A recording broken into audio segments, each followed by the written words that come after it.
Welcome to the Slop Farm. Enjoy the video. You start by confirming a few essentials. Make sure your iPhone is updated, unlocked, and on a cellular plan that allows personal hotspot.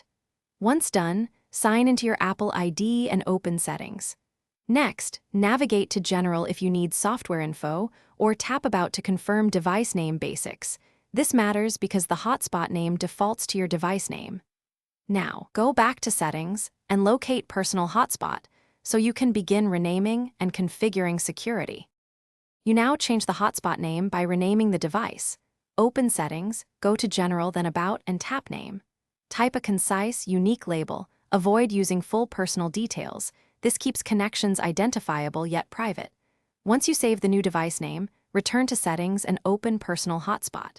Verify the displayed network name matches your new device name and set a strong WPA2/WPA3 password.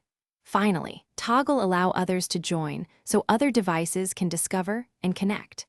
You finish by securing and testing the hotspot. Set a strong password, choose Wi-Fi, Bluetooth, or USB sharing, and connect a device to confirm visibility. If the new name doesn't show, restart your iPhone, then toggle Personal Hotspot off and on. This refreshes broadcasts. If problems persist, check for carrier restrictions or missing plan features. Contact your carrier. Remember, rebooting both devices often resolves connection issues, and changing the device name again forces a fresh network broadcast.